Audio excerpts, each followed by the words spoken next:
What would you say if a cop leaned into your window and started asking questions that could put you in cuffs? One bad answer can turn a simple stop into a criminal case, but one clear line can shut down the fishing trip fast. Before I give you the exact words, hit subscribe right now because you will not remember this under stress unless you hear it twice. Tap like 2 so you can find this again the day you actually need it. If you stay with me, you're going to learn the exact line that can stop an interrogation.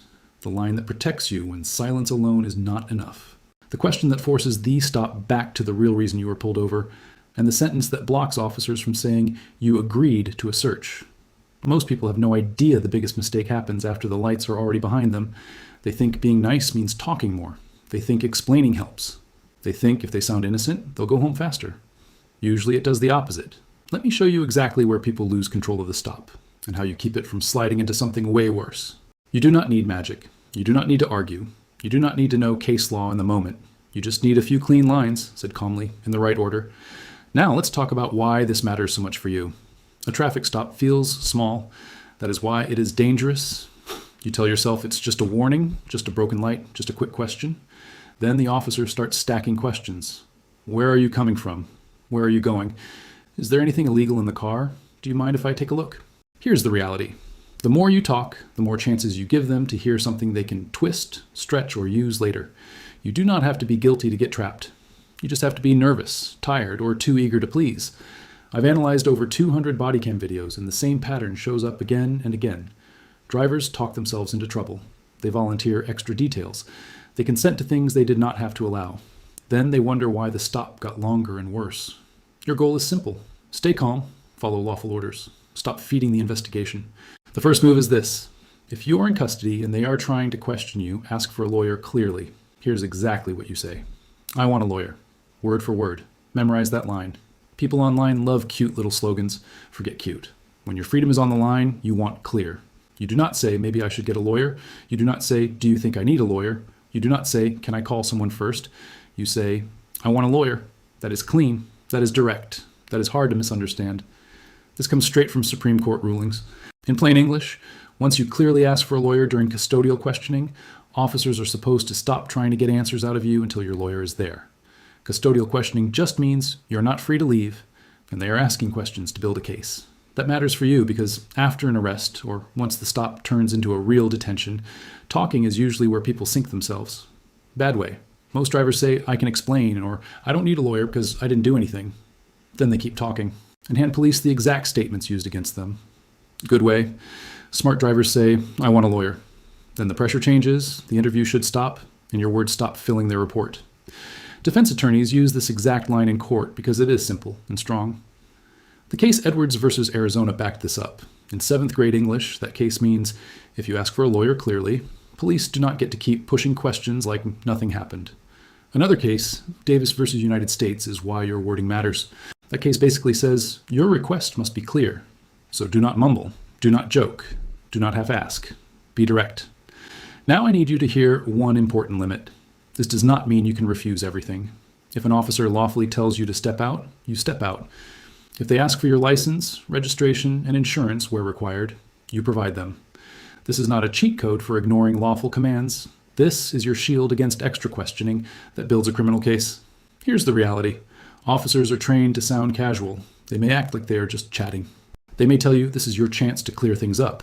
They may say only guilty people ask for lawyers. That is noise. Innocent people need lawyers too. Nervous people need lawyers. Tired people need lawyers. Scared people need lawyers. You are not confessing by asking. You are protecting your future. Watch what happens when a person stops trying to win the officer over and starts protecting their rights. The whole energy changes. The fishing trip loses oxygen.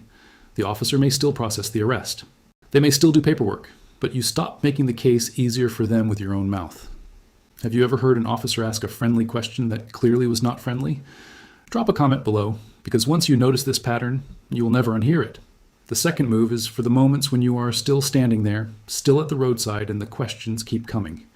You invoke your right to stay silent. You look at the officer and say this, I am invoking my right to remain silent. Those exact words. Practice them out loud. This matters because just sitting there quietly is not always enough. That sounds crazy, but it is true. If you just stare, shrug, or answer some questions and skip others, police can keep working the conversation. They can wait you out. They can ask the same thing 3 different ways. They can make your silence look strange.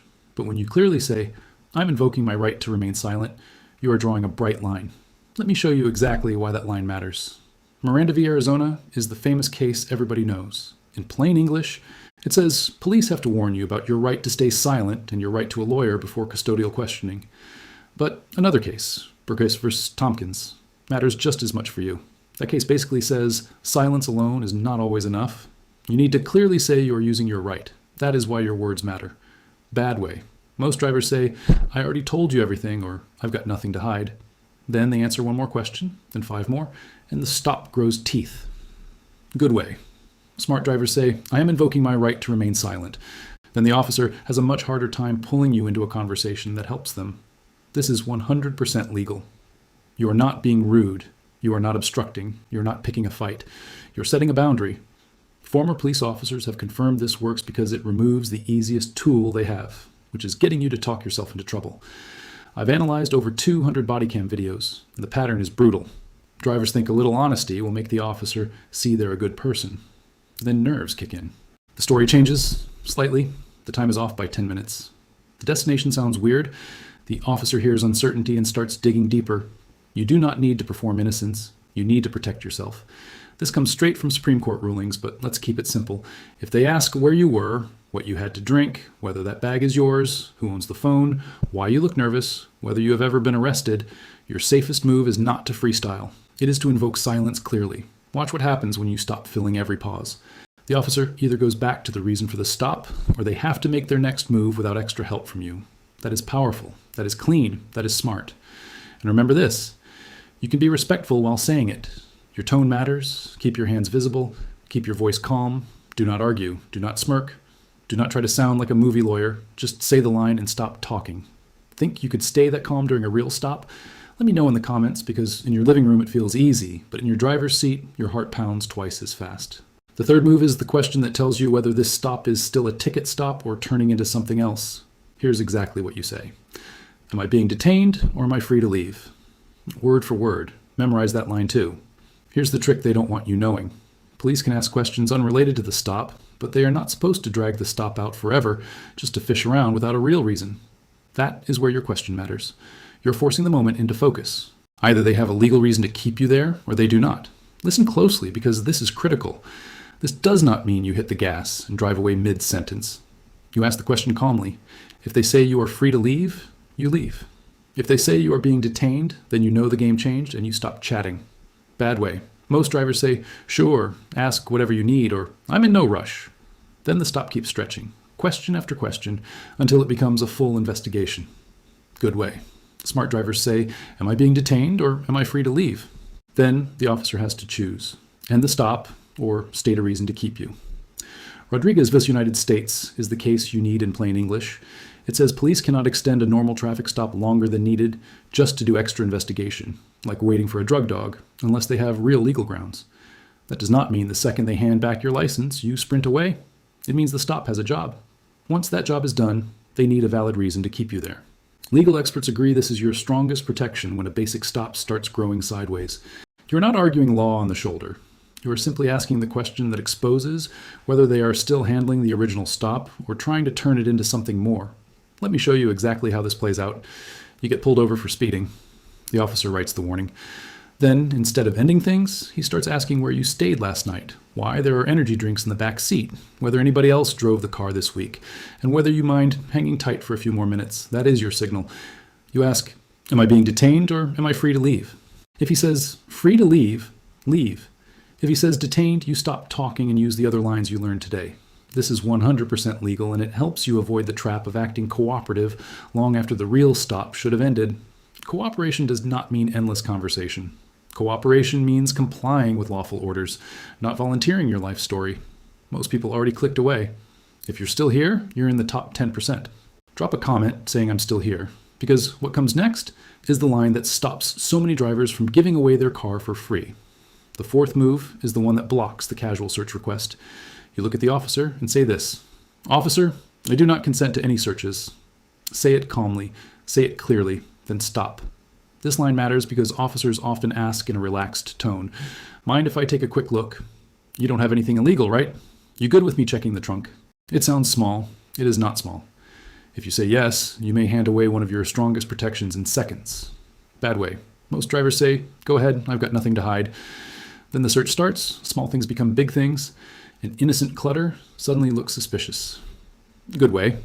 Smart drivers say, "Officer, I do not consent to any searches." Then police need consent, a warrant, probable cause, or some other legal reason without your help. Schneckloth vs. Bustamante is the big lesson here. In plain English, if you voluntarily agree to a search, courts often treat that search as valid. And no, officers usually do not have to educate you first. They do not have to say, "By the way, you can refuse." That is why your line matters so much. Former police officers have confirmed this works because it changes the paperwork in the body cam record. There's a huge difference between a report that says you agreed and a report that shows you clearly refused.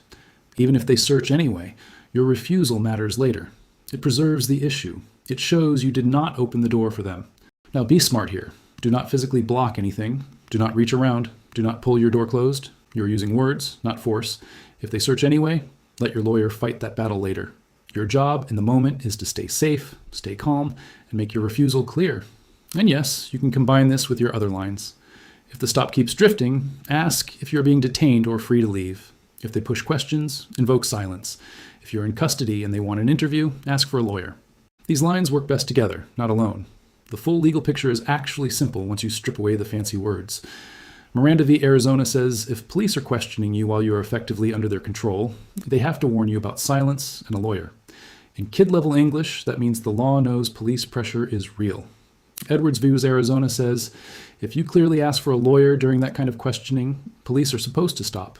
In plain English, once you ask clearly, the interview is supposed to end until your lawyer is there. Davis v. United States says your request has to be clear, not fuzzy. So do not say maybe. Do not say I think. Say what you mean. Rodriguez v. United States says a traffic stop cannot be stretched longer than needed just to go fishing without a real reason. And Schneckloth v. Bustamante teaches the painful lesson that if you consent to a search, courts often count that as a valid yes. That is why these tactics fit together so well. One protects your mouth, one protects your time, one protects your car, and one protects you when the stop turns serious. Now picture this with you in the driver's seat. It is dark. You are doing 10 over. The officer walks up and asks for your license and registration. You provide them. So far, so good. Then he asks where you are coming from, why you look nervous, whether there is anything illegal in the car, and whether anybody else has been using it. The wrong way is what most people do. You laugh nervously. You start explaining your whole night. You say you are just tired. You mention your friend borrowed the car last week. You try to sound helpful. Then he asks to search. You say yes because you think refusing looks guilty. 20 minutes later, your car is torn apart and you're standing on the curb wondering how a speeding stop turned into this. Now the right way. You provide the documents you are required to provide. You keep your hands visible. You stay polite. When the extra questions start, you say, "I'm invoking my right to remain silent." If he keeps drifting after the ticket work is done, you ask, "Am I being detained or am I free to leave?" If he asks to search, you say, "Officer, I do not consent to any searches." If the stop escalates and you are arrested or clearly not free to leave and they want a full interview, you say, "I want a lawyer." That is the difference. In the wrong version, you help build the case. In the right version, you stop feeding it. Your calm is your armor. Your words are your boundary. Next week, I'm revealing what to say when cops claim they smell weed. Subscribe right now so you do not miss that one, because that excuse turns routine stops into car searches every single day. So lock these lines into your head right now. If you are in custody and they want answers, you say, "I want a lawyer." If the questions keep coming, you say, "I am invoking my right to remain silent." If the stop should be ending, you ask, "Am I being detained or am I free to leave?"